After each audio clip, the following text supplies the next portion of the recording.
शिव पुराण कहती है, मान लो। शंकर भगवान की कथा कहती है, मान लो। यदि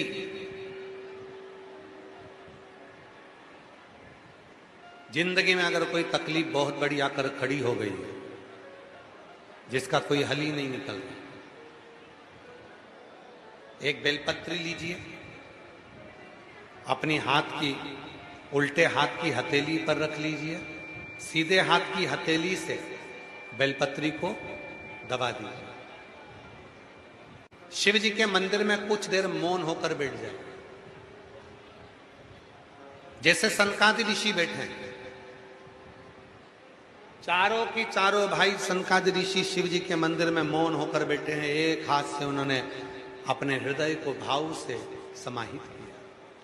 ना शंकर भगवान कुछ बोले हैं, ना सनकादि ऋषि कुछ बोले, और मन की संशय को मिटाना, मन की परेशानियों को मिटाना। हाथ रखो, एक बेलपत्र उल्टे हाथ पर रखकर सीधे हाथ से उसको दबाकर मौन होकर कुछ देर बैठी है। अपने मन में जो समस्या है उसका स्मरण करिए और शिव जी से अपने मन की बात कहकर श्री शिवाय नमस्तुभ्यम कहकर, ओम नमः शिवाय कहकर उस बेलपत्र को अशोक सुंदरी वाली जगह पर समर्पित कर दीजिए। अशोक सुंदरी वाली जगह तो मालूम है ना आपको, समझिए, देखिएगा जरा। ये शिवलिंग है, ये भगवान शंकर का शिवलिंग, ठीक है। ये जलाधारी, जहां पर भगवान शंकर का शिवलिंग रखा है, ये शिवलिंग, ये जलाधारी। जलाधारी में सामने से पानी नीचे गिरता है। ये जल आप यहां चढ़ाओगे तो चारों तरफ घूमने के बाद ये उत्तर दिशा में चला जाए। राइट में गणेश जी का स्थान, लेफ्ट में कार्तिकेय जी का स्थान, बीच में अशोक सुंदरी का स्थान, बीच में अशोक सुंदरी का स्थान, बीच वाली जगह। और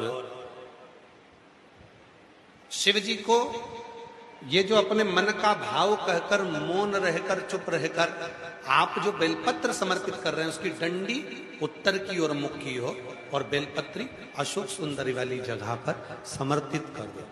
3 या 4 बार आप मौन होकर अपने मन की बात कहकर उल्टे हाथ में बेलपत्र रखकर सीधे हाथ से उसको दबाकर जब हृदय से शिव को अपने मन का भाव कहते हो, 5 या 7 दिन के अंदर उसका हल होना प्रारंभ हो जाता है। उसमें कहीं ना कहीं वो सुख का अनुभव देना प्रारंभ कर देते हैं। वो